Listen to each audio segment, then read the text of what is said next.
The brain is a physical organ of the body.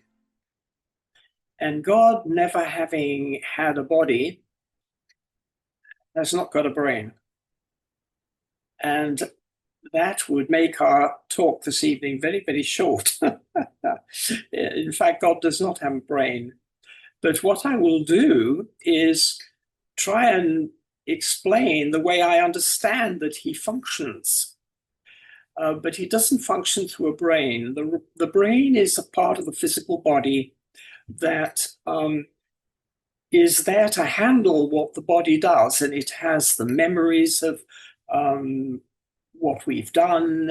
It has the memories of what we are learning, the studies that we went through, and all of that kind of thing. And of course, never having lived in a physical body, he has not got a brain.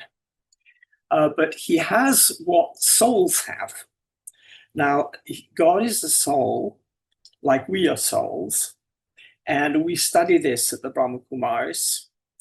And the souls have a mind, they have an intellect, and they have personality traits, as we call them, or sanskars in Hindi. And he has all of that on a specific level, should I say. And it's interesting to see what he will say in the Mulis and what this can indicate. Now and again, you will see the way he functions, and we take things basically on a very physical level. You know, we understand it through our brains in many cases, where he actually will be saying things that are actually quite surprising, because he's not seeing it on a human level, because he doesn't have that human thing. He's incorporeal. He's never experienced a human body. But we use the brain to think, to create, to decide.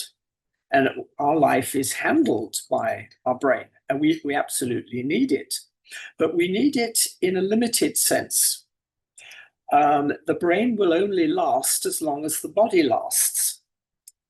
So God doesn't think like we do.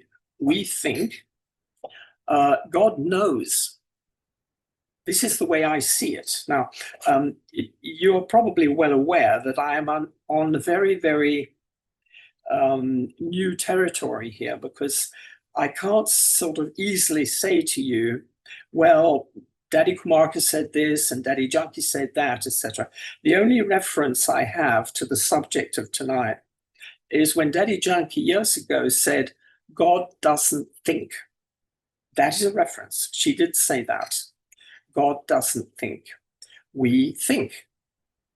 Now, and our brain is, of course, extremely useful to look at the everyday reality of our lives. I mean, we have to have that capacity to work our lives out. But God does not have that dimension. He doesn't live on the day-to-day. And on his experience, he is on an eternal plane. In other words, he is aware of the whole of eternity all the time. It's as if he's just aware of eternity. He's aware of the truth in this sense. And he's not distracted by the reality that we are naturally distracted by, the reality of human existence. He knows. And as humans, of course, we lose contact with that ultimate truth. You see, we are also eternal beings, and we will have at some point experienced truth, but we will forget it, along with the different experiences that we have that accumulate over time. So it is different as we start, and we are different amongst ourselves. And we started our respective journeys on Earth at different moments, at different times. And our starting point is actually the closest we will ever get to truth. Now, that moment of our truth, which is personal, eternal, we will always incarnate at that same moment, at that same time. And we do not evolve. In other words, we don't go up and up and up. This is something that people think, but actually doesn't happen. We don't evolve, but we return to our truth. This return to our truth is experienced by each one of us as our moment of perfection. Now, God doesn't have any change. He remains in his perfect state, which of course obviously means that his whole percourse, his whole existence, you can't say life really, his whole existence is basically constant. He doesn't go up or down. He just remains up. He remains perfect, where we of course go through different stages. Now, there is no striving when we are in our perfect stage and our perfect happiness. It is on our own terms. It's not like we have to be like someone else, not even like God. There is no striving for someone else's perfection, not even God's. And, all the religions basically have tried to define what God would consider perfection and expect us to follow that. And we have tried. We've gone on our searching and lived by those rules that the religions have sort of suggested to us. And this helped us feel closer to God. But the ultimate truth somehow never appeared. We couldn't see it. And of course, one has to realize that the search went on life after life after life. In other words, in different reincarnations. And our soul will seek that eternal truth. But our brain, of course, can't handle eternity. It has no idea of eternity because the body is not eternal. And we only have a limited perception of what eternity really is. And this is so different. I mean, it's easier to explain God in a certain sense by explaining in a parallel way what we do. Because we are both souls. God is a soul, we're a soul, we're all souls. But what is the difference between us? It is easier to say it like that because it's maybe easier to understand. That's what I perceived anyway. So God's soul is absolute. He's eternal. He's absolute truth. And this search of ours, this looking for the truth, which will obviously eventually encompass God, although we may not be aware that that's what we're looking for, it will take many lifetimes. Now, this phenomenon that we go through, which he doesn't, of course, obviously, is very, very important for us because it's sort of like when we start searching during the different reincarnations, it's a fascinating process of elimination. As the new lives come upon us, we try different solutions, different religions, different ideas, different philosophies. And there are here then consequently two different forms of memories that are in act. There are the memories of the lifetime in our brain and the eternal recognition in our soul. Now, Brahmins will understand the difference. They will, the moment you start practicing soul consciousness, which of course nobody else does, you will be aware of what are the memories of this body and consequently in the brain. And what are the memories that you are getting in a sort of a shadow form, not in a precise form? It's like the memories of the soul are suggested to us almost like a hunch, should I say. You have a feeling that that's the way it might be. So, of course, obviously the facts are not precise. We don't know any facts about it. So a residue, it's a residue of what has been true and that we have experienced in the past. But God is, of course, an eternal soul, and he's the supreme soul. And he is the head soul of the whole dynasty of souls, which is the whole lot of souls on earth. I mean, I like to have the feeling that he is our head. And of course, we lose him throughout the cycle, and we find him at the end. So the big difference is that not evolving or not going through the cycle, he remains in his perfect state. It's as if our energy gets used up, worn out, sustaining matter. The moment we have a body, our energy starts to decrease because it takes, obviously, a certain amount of spiritual energy to actually move and work and function and live through a body. And so consequently, we lose energy. And then, of course, the energy declines and it then becomes negative. He does not go through this. He remains constantly in a positive state, in where he has positive qualities and virtues. It's, a bit like, let's say, the sun. We know that the sun is actually basically a ball of fire. And to imagine that there is somewhere on the sun that we would find shade, forget it. It just doesn't exist. It's like he's just the positive qualities all over, and there is nowhere where you would find negativity, the idea that he could criticize, the idea that he could hold grudges against us. It's just not in character for him. He would never even think about it. It's not possible. He's an entirely positive person, or entity. You can't really call him a person because that would mean a body. And we are so used to using those sort of expressions like, oh, I see. Well, you can't see if you don't have eyes.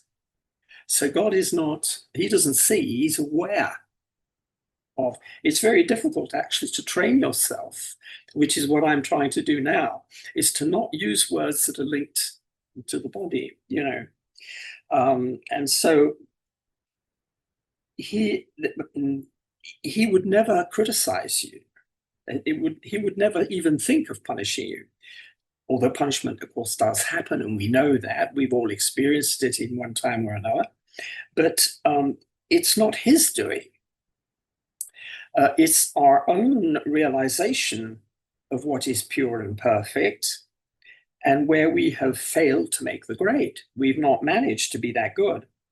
And so God does not take that upon himself, or the responsibility of being judgmental. He just continues to give love, like the sun continues to give light, without any thought about it, and good wishes. Now, and he avoids actually pressurizing us to be anything that we don't want to be. He does not push our boundaries and doesn't try to force us to be any different to what we are. We are all different, and we're all lovable in his eyes, which, of course, as we can see, is quite different to the way human beings might see us. Now, God knows. There again, he knows, he's knowledgeful. He's not knowledgeable. We can be knowledgeable. In other words, there's a certain amount of knowledge we know, and there's a certain amount of knowledge we don't know. He is knowledge full. He's full of knowledge. There isn't anything that he is lacking. If he needs to see or like be aware of something, all he has to do is look. He sees. He has access, in other words, in his mind to all truth, because he's not forgotten anything that has happened from day one to the present day. It's as if it happened yesterday for him. In other words, God's understanding of time is also very different to what we might feel as time. I mean, God has no idea of clocks, hours, minutes, has no idea of that. So he has access in his mind to truth, and he's aware of truth without, of course, the complicated detail that we have. We get terribly confused with all the complicated detail of the reality of our own lives. And we all have the reality or certain amounts of reality of our lives. He doesn't have that complication. He has no awareness of bodies. Certainly not on a personal level. He knows the bodies are there. I had experiences with him in Madhuban when I first met him, and we were taking a toli, and he asked the sister who was sitting beside him where I lived. Where is she? And I thought at the time, you see, this is how we think.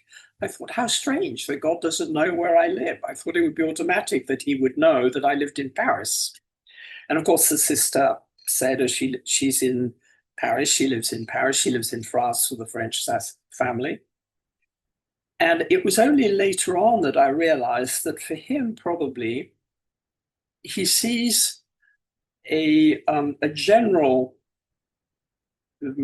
should I say, positioning of the souls.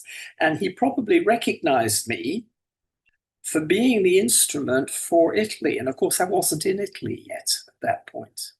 So he probably was trying to work out, well, how, not knowing, he doesn't have a calendar up there in the soul world or in the subtle region. So he doesn't know where we're at. The only way he knows where we're at is when he sees what's going on, or he's aware of what is going on. And so this particular confrontation made me think actually very deeply. I thought, it's not possible that he not know. Well, he knows what he knows. And there's certain things that is not useful for him to know. So he doesn't have, any sort of personal tie to any one of us, But the eternal truths are, it's like laid out on a table in front of him, absolutely permanently. All he has to do is be aware of it, because it's there and in front of him. And of course, we are terribly body conscious. I mean, like what I was just saying, I couldn't understand why he didn't know, how come God doesn't know everything about me? Well, he doesn't actually, because it's not useful to him.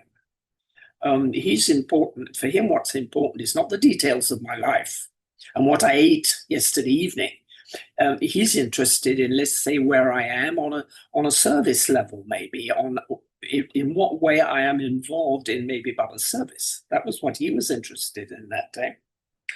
So for us, everything is sort of very materialistic, where, of course, for him it isn't. And of course, all of those details are not eternal, and by definition. So as our bodies die, the brains die with them, which means that all of our memories that were linked to what we did in this last birth disappear. And then the memory dies, and when we get reborn into a new body, we have to train the mind, not only the mind, I mean, we have to train the brain to remember things. And we need to train the brain in a way that will be useful to us in this particular life. And then, which means we have to study. We have to go back to school and train our new brains because they don't know, they've forgotten everything. They don't know how to read or write, for example. We know that. And in this new life, then, of course, we need to re-educate everything. And we have to learn afresh and go back to school. So what remains in the soul, actually the soul, is a habit shadow, which are what is left over of the sanskars from a previous life. And certain things seem familiar to certain people. They seem natural, and child prodigies are, let's say, a good way of explaining this. I mean, a lot of people have heard about Mozart and how he used to compose music. And strangely enough, when he was still a child and had never studied, the music he composed naturally followed the grammar, between brackets, of musical composition, because musical composition has specific rules, which he was following quite naturally, which no one could understand how come he did, although he came into a very musical family and consequently studied yet again, and of course became the musician that we now know. There've been also people that I myself have met who have had, past life hunches, should I say, or a knowledge. The son of a good friend of mine when I was younger, his son, when he was about 8, 9, went to his father and said, "Daddy, my dinky toy is moving on its own." Well, of course, dinky toys, as we all know, are those little metal cars that you push along the floor. And most children in my day, in those days, used to have those dinky toys. And they had all kinds of models. They were very fun. But dinky toys were never automatic. They never ran on electricity. You had to push them with your hand. And in my day, children play differently now, maybe. But in my day, a small child like he was, would push their car and accompany the movement of the car with the sound of the car moving. I sound vroom, vroom, vroom, this sort of thing. I mean, this is the way a child used to play. And his little boy, my friend's little boy, was in that state. And so my friend thought, this is strange because dinky toys don't move alone, But he knew that his son didn't normally lie. So he thought, I'd better go and see what's going on. And he went to the child's room. And on the floor, the dinky toy, the little car, was moving slowly forward on its own. And he took a good look, and the boy had connected the wheels of the car, with electrical cable to a battery. Now, my friend was over 30, easily, and he was shocked because he said, no way would I have known even myself where to even try to do a thing like that. And here my son had connected this little toy to a battery and it was working. Well, when the boy grew up, the father had other experiences with him. He bought a yacht that had a satellite navigation, which was quite complex, a satellite navigation equipment. And of course, being a normal person, he knew he had to sort of work this out as to how it worked. And his son was perfectly aware. And my friend used to say to him, now think carefully, don't get distracted and tell me what button I must press.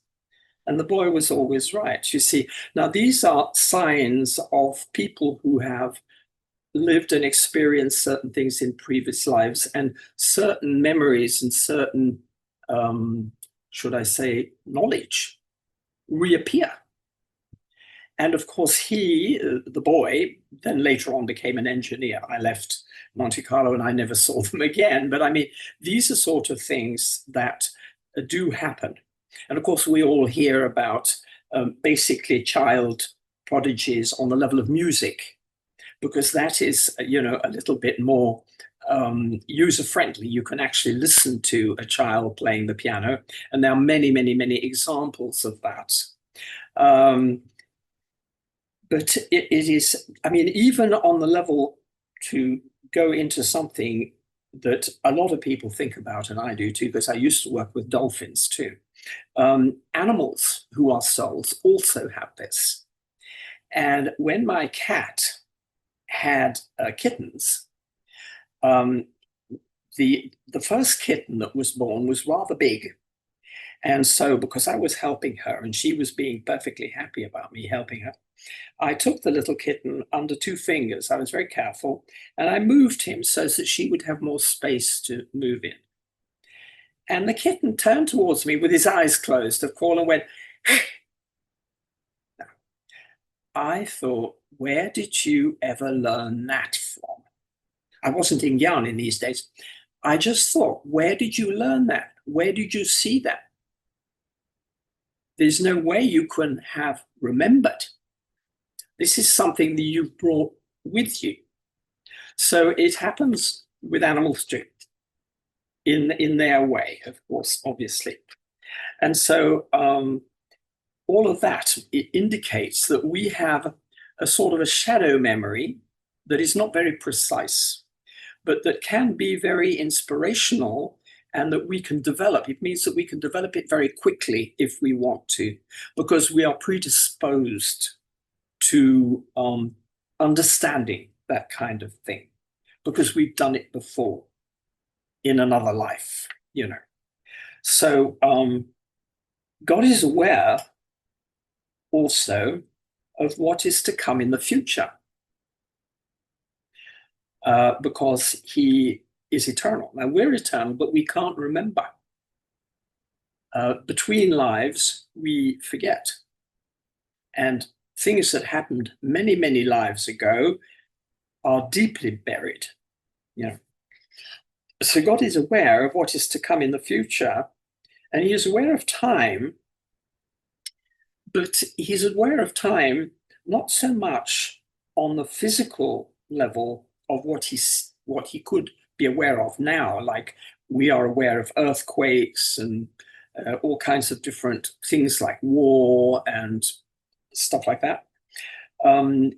We're aware of dates and calendar that are totally human creation, and God doesn't have that. But he sees, actually, or let's say, becomes aware of where we're at in time, and he sees the events that start creating the unhappiness, the negativity. Now, for him, the negativity of the earthquake happened many, many years before, when the human soul created a sanskar, or a thought that was negative, and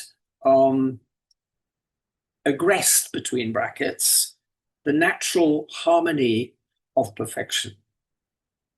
And when this went on for a long period of time, this negativity, the earthquake happened. He doesn't see things on the day-to-day level like we do, reading the newspapers. He sees where the initiation starts, and the initiation of the negativity is spiritual, as we can well imagine. So his calendar is completely different. The negativity that he sees starts way before the earthquake happens. So his calendar, and this is important for us to realize, because it's the same thing in the creation of, let's say, the Golden Age. We can predict what might happen, but he's certain. And he's certain because he knows the trigger. What is it that created what's happening now? And of course, it happened a long time ago. The physical events that we see is not what he's looking at. He knows it's happening, but he knows what started it, what created it. He knows why. He knows the sanskars, or the negativity that created the events that we see now and that get activated. Now, the golden age which we are now creating must be activated by our golden age sanskars. Now, till our golden age sanskars are not ready to be activated, the golden age can't come. It's not possible. We maybe think, oh, it'll be nice because when the golden age comes, we can all go there and we can enjoy it. Well, you've got to create it first. Otherwise, it won't happen. And so it's good to understand the way he sees things, because this does involve us, actually.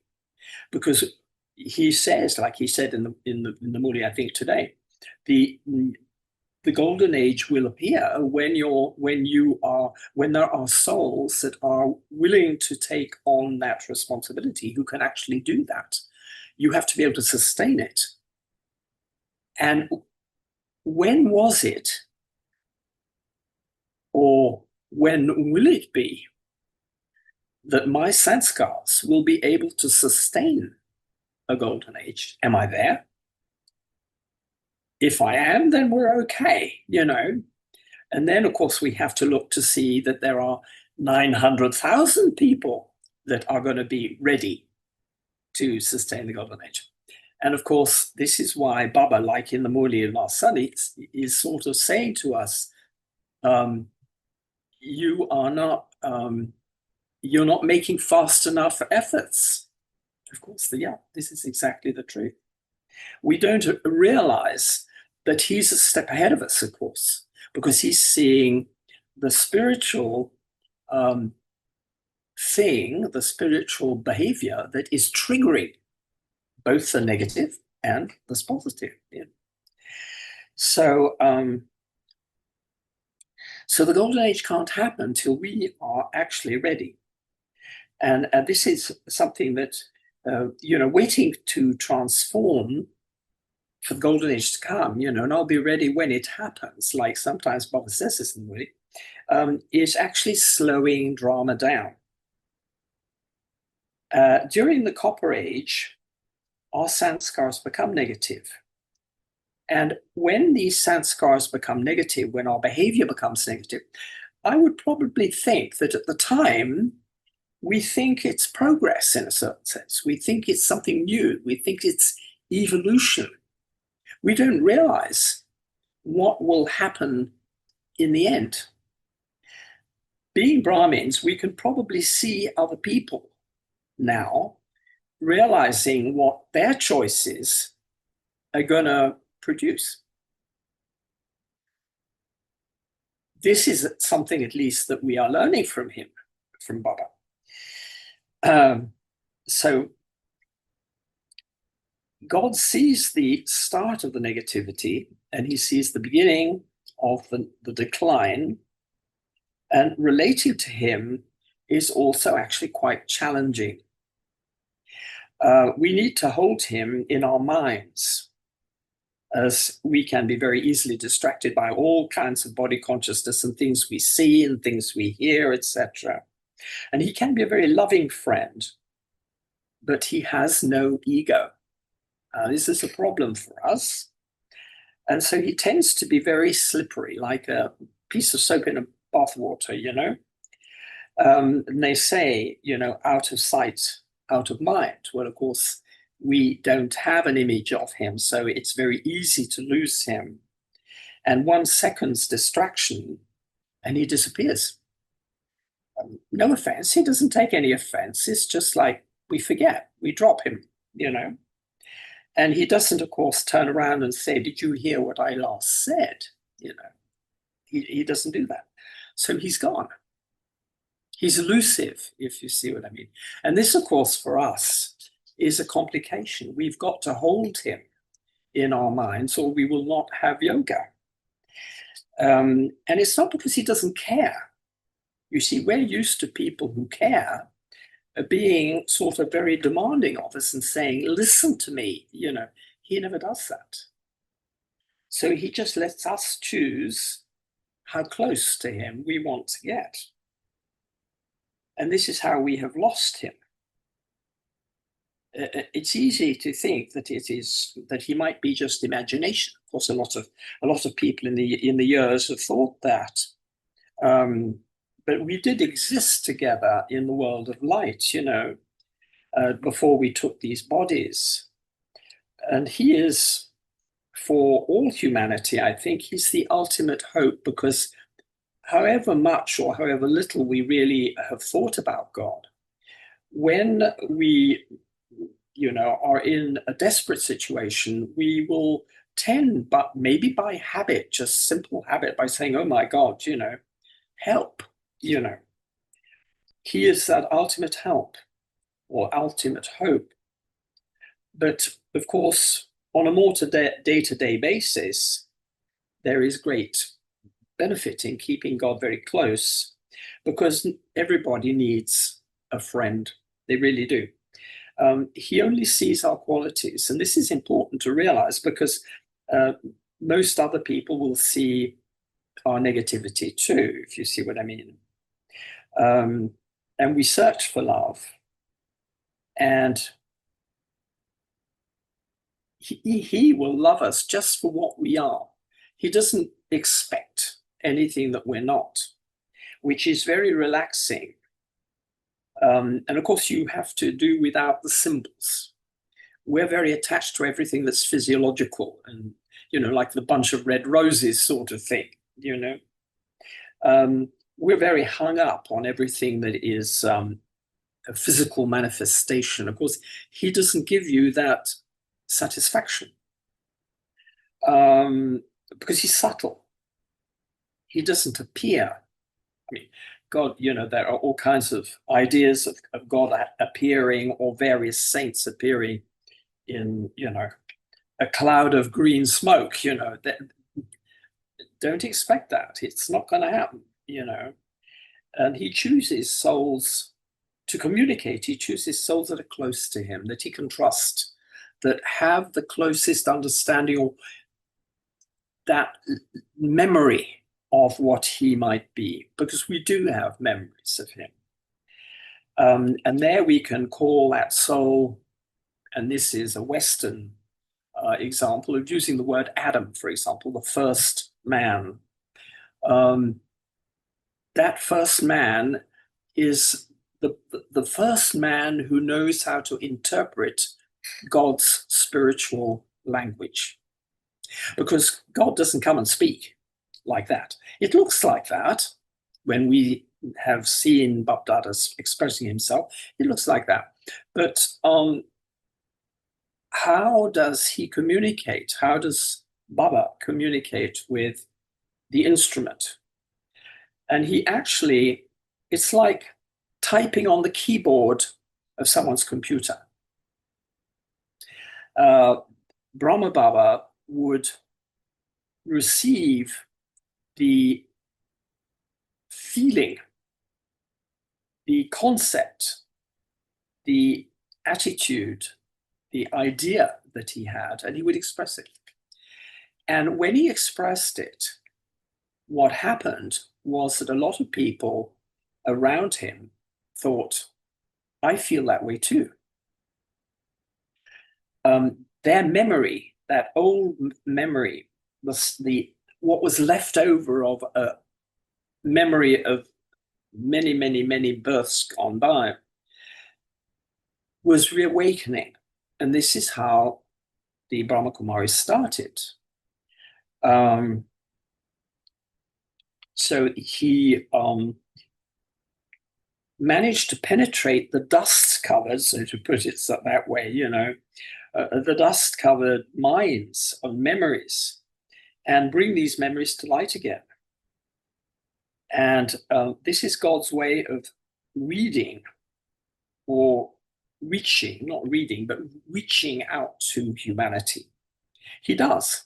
It's not that because he doesn't have a body, he feels he can't do anything about it.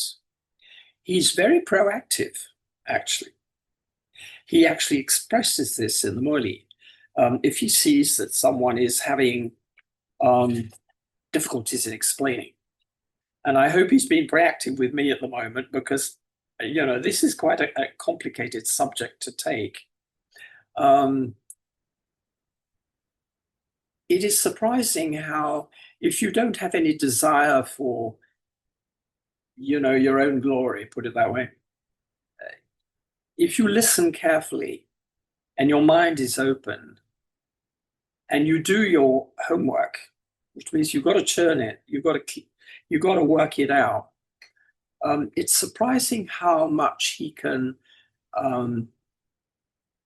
talk in your ear, and you will feel and you will hear what would be a good idea. And then you think, where did that come from? Is that a good idea or not? And it's sort of like an idea. And then if you are honest, and Baba speaks about honesty, if you're honest, it doesn't come from you because it's not something you have churned. It's a new door opening onto a different concept. And then you realize he is not exactly maybe dictating, but he is communicating. So he does this with all instrument souls, with all souls who are willing, all of the ones that really do want to get to know him. It depends on how close we feel to him and how close he feels to us and how much trust he feels he can have that the message will not be manipulated for my benefit. Maybe, that is something that he would not play games with. So this is how he reaches out to humanity, and being, eternal, he doesn't forget. He doesn't forget the time, and he reminds humanity that time is cyclic, a bit like seasons. And he reminds us that through these sort of ageless memories, and he reminds us that paradise is not an illusion. There are many, many people in the world that believe in paradise, but they believe it in one way or another as it comes to them. But it's an unusual thing because we haven't seen anything that's like paradise for many, many, many, many years. And yet people do believe in it. And it is because that there is that memory that a paradise exists. And these are ageless memories that emerge in the human consciousness. And God makes us aware that it's up to us to bring paradise back. We can't just expect for someone else to create it for us, because it's only if we create our own paradise. You see, this is it. We have to create our own paradise. His paradise would not be what we all want. He will suggest, he will have good ideas, he's very positive, but we have to create it, because the paradise that we are going to, each one of us, is our own creation. It's a human experience, and he won't be there. He's perfectly happy to do it totally free of charge, just out of love, And so this at times can be very, very difficult to understand. If you haven't already developed quite a strong spiritual awareness, it's difficult to imagine. But we are actually souls, or we are souls having a physical experience rather than bodies having a spiritual experience. And it's the total opposite. But there comes a time in our lives when the Brahmin will definitely become aware of us being souls having a physical experience and not bodies. And so this is very, very important. And of course, it's when we manage to be clear about this that God comes into focus. Then, of course, we can believe that he exists. If you don't have any real spirituality, it's difficult to believe that God exists.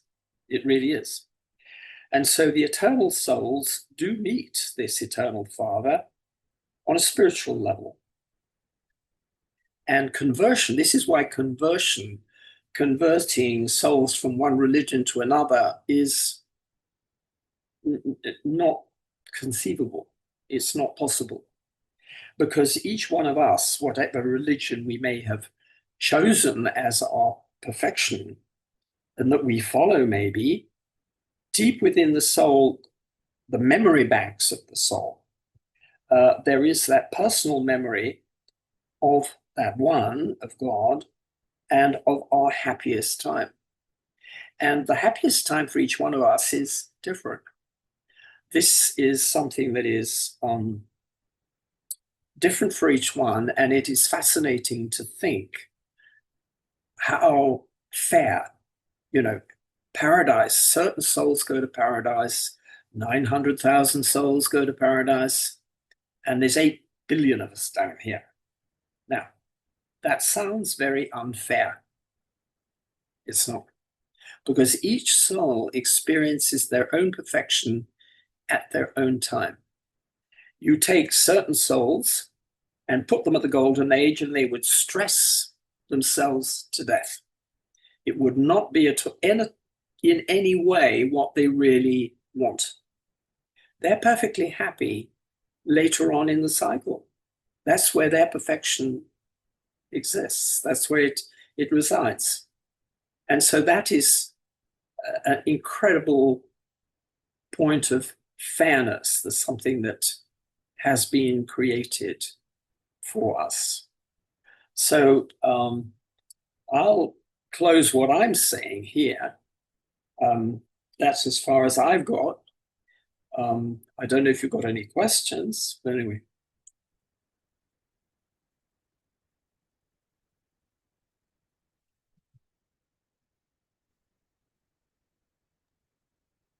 You finished? Yes. I felt like it's never, uh, I feel like you don't finish at all, and I don't want it to finish because it was so wonderful to hear, very, very interesting points that you are mentioning. And thank you so much, dear Sister Wendy. You just get our attention to look at God and understand how He functions and in a very different perspective. This is what I felt. And it seems like we have a lot of homework to do to think about this and to churn on that. So thanks a lot. Thanks a lot. And there's one question I can see in the chat box. This is actually not really a question, but a kind request, I guess. So, how he communicates with us and how he reaches humanity. Can you just please explain this part again? You have already explained, but I think some of us missed it. So it will be very nice if you can repeat it. Well, God, is a very special being, and you have to communicate with him in the way that he can communicate. We understand the way we can communicate on a human level, and so we go ahead and do it. You have to understand what God, it's useless expecting the same response from God as you get from human beings. And this is our problem, because we expect a physical response. And what I was saying was that he is, if you don't hold him in your mind, those were the words I think I said. Yoga is that, it's holding God in your mind. But you have to hold on quite tight, actually, and not allow yourself to be distracted, because if you are distracted, which don't we know it, we all get distracted, he slips away, he becomes elusive.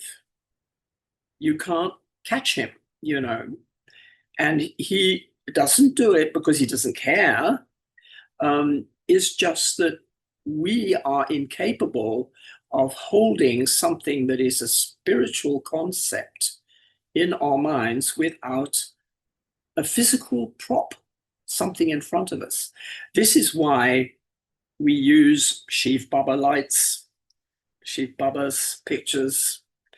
This is why we use Brahma Baba's pictures, because at least they can help us remember.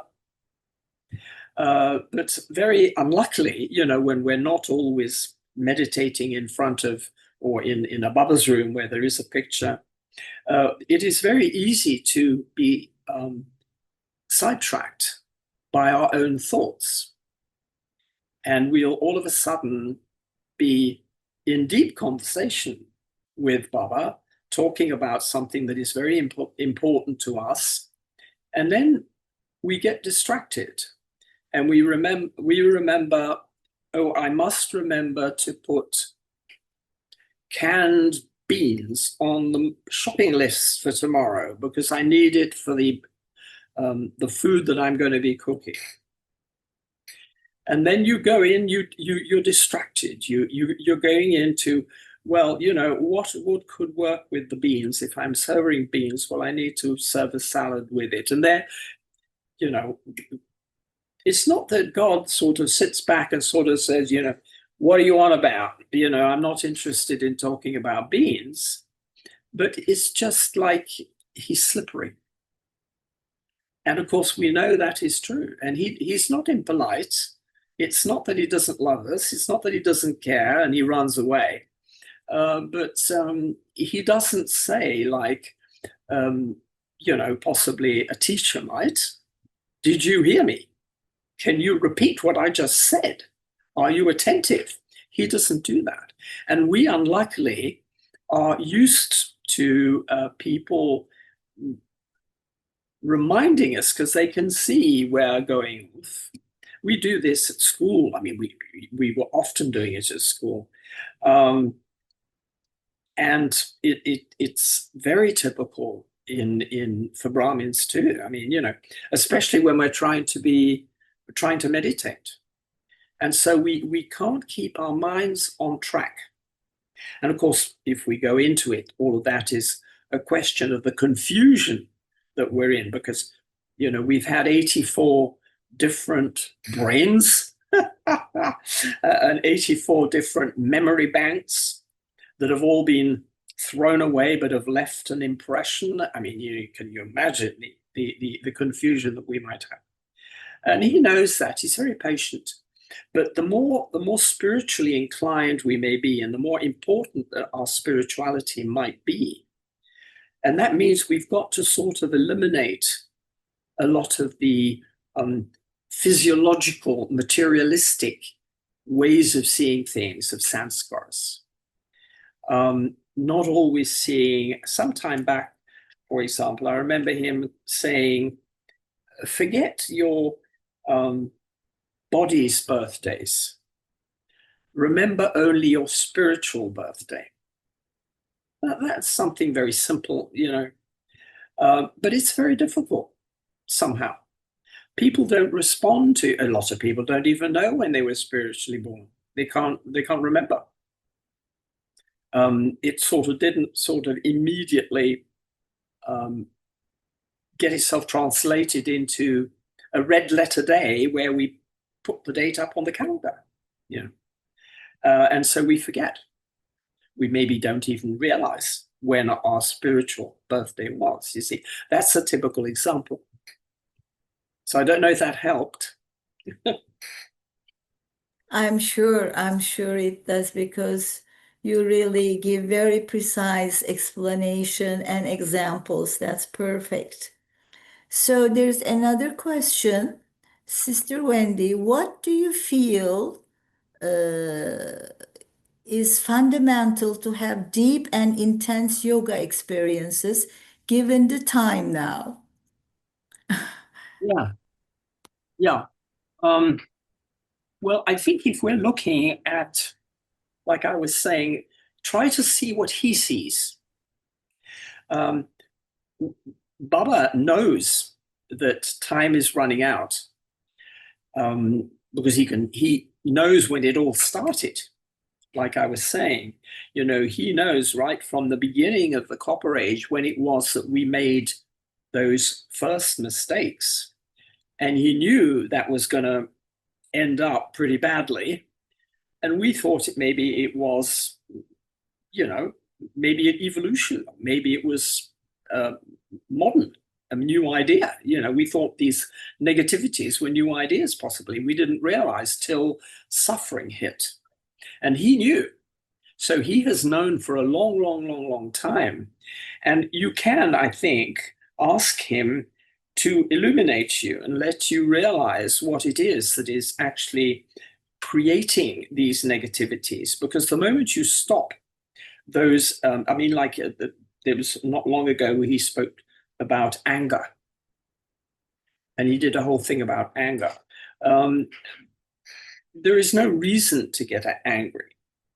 If you just understand the way the drama is made, it is just a fact that we do at times, or we have at times, gotten angry. And it's just basically a form of frustration, of intense frustration. But those are sort of things, anger is a sort of thing that will impact not only other souls, who are very sensitive, of course, but it will impact nature. Because we are giving out vibrations that nature cannot assimilate and remain in a stable state. The only one who can remain in a stable state when these vibrations of negativity are being expressed is God. He can handle it. We can't. Anything like matter will absorb it, you see. Like matter will absorb positivity. And a lot of these earthquakes actually are the change in vibration. The moment the negative vibration has been assimilated by the earth, having some form of positive vibration will turn it back to its original state.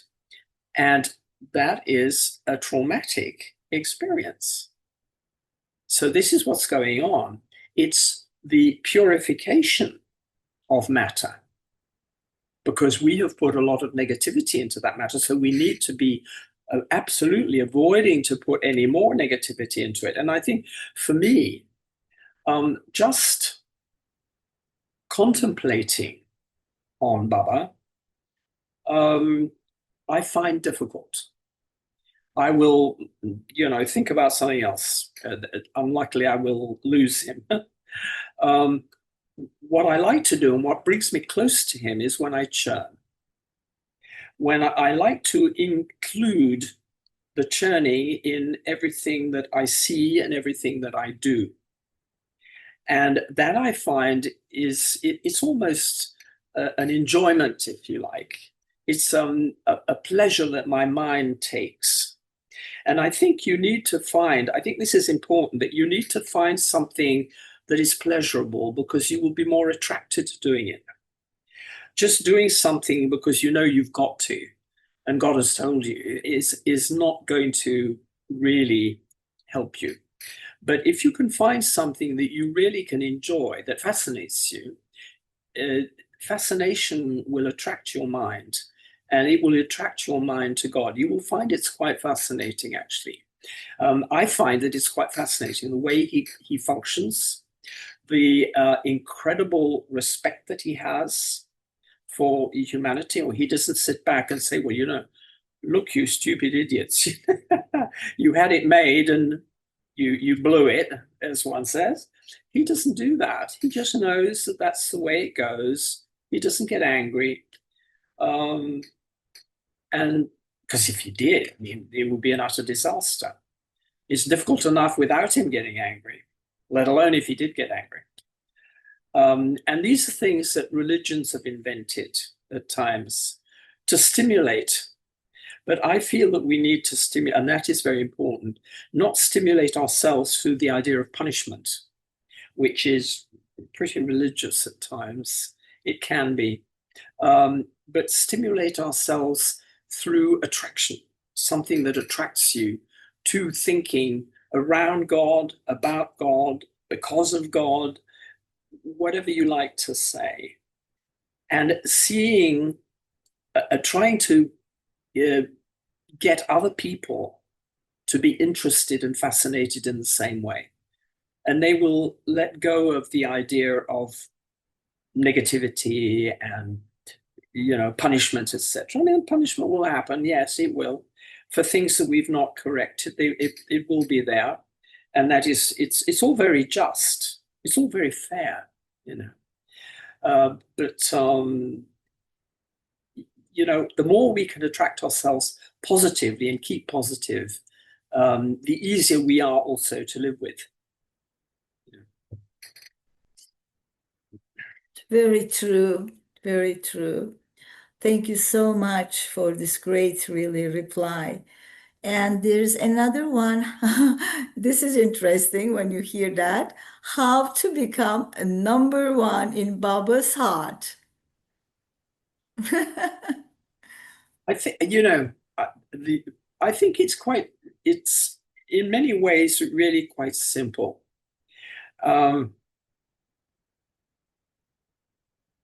What is it that we love? And basically, on a human level, and I think Baba functions very much in the same way. On a human level, we always love people who are willing, who are eager, who want to do. They are always available. They have positive a positive mindset. They want to do something that is good, and they are only too willing to do it. It's to a certain extent, I mean, I think Baba does love those sort of willing instruments. Those willing instruments that, basically are, as long as they've still got energy in the body, they will do it, And that is very human. That is something we can understand. And Baba, he often speaks about how much he loves the instruments that are always willing, the people that are always willing.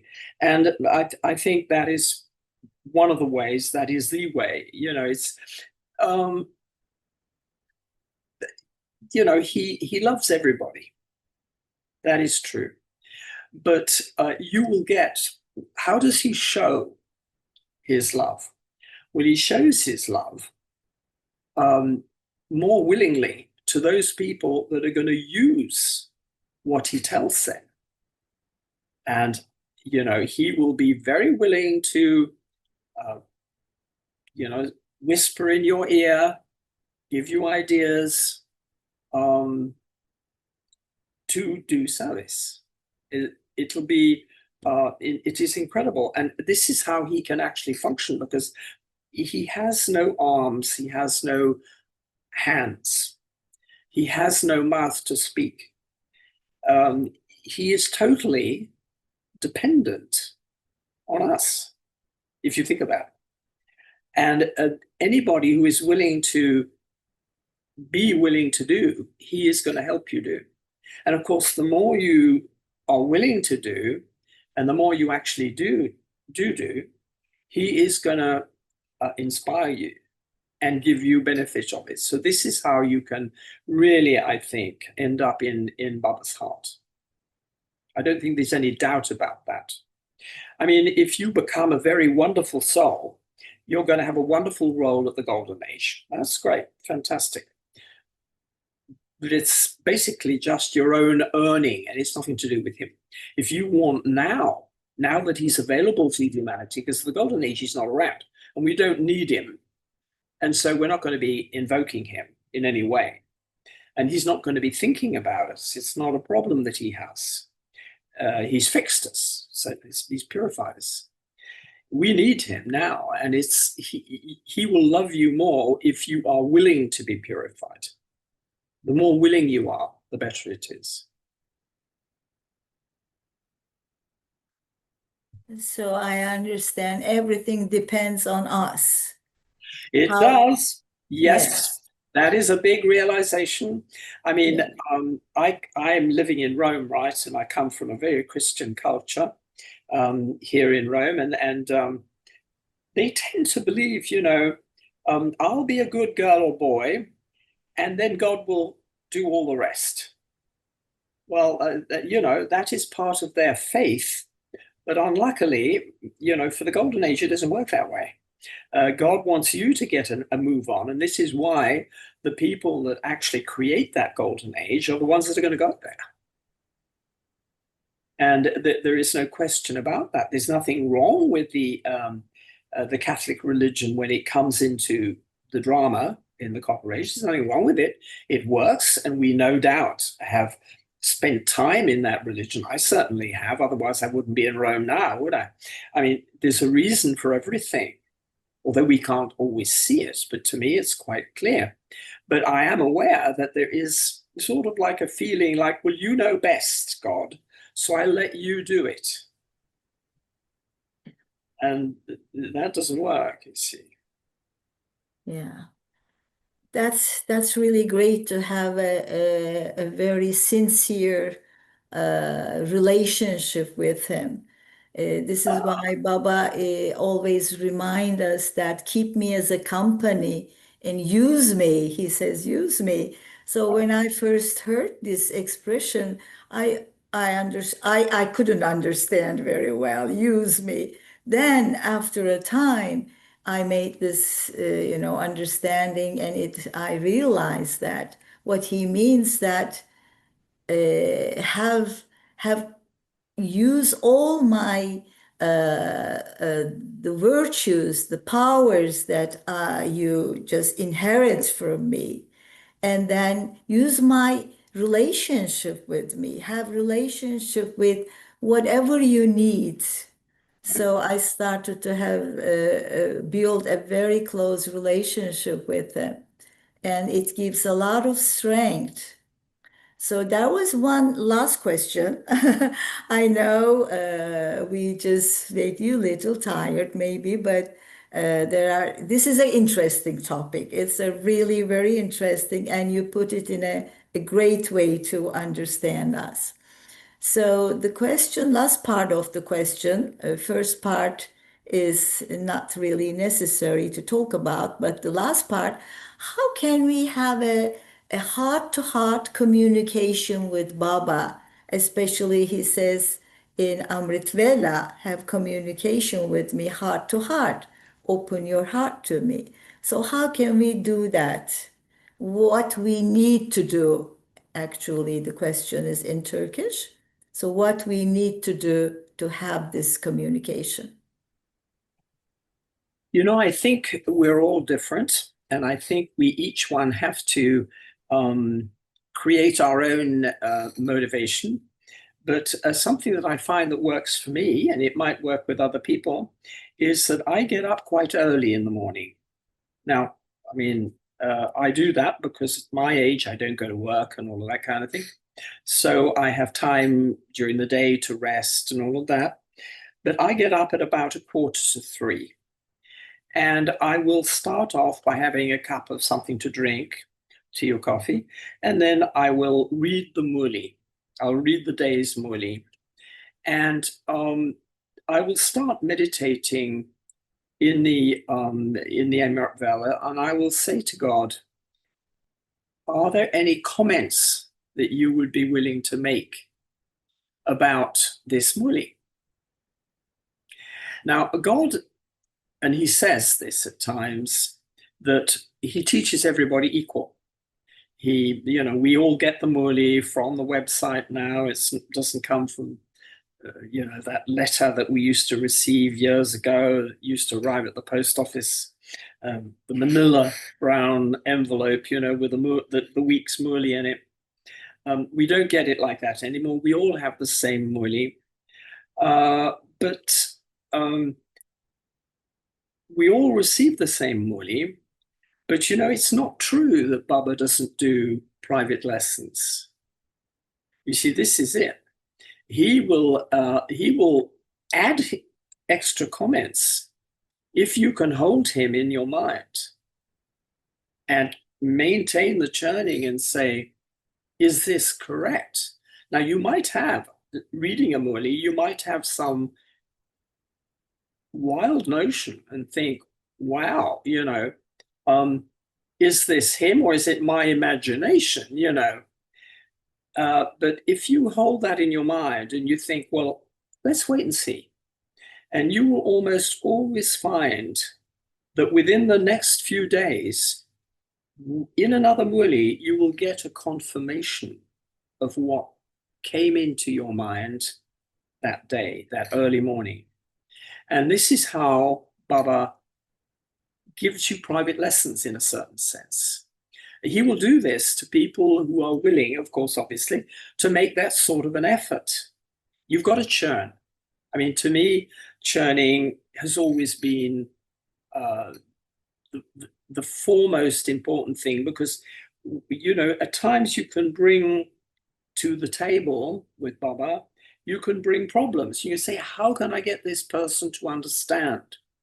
How can I, what behavior can I have that will make them understand?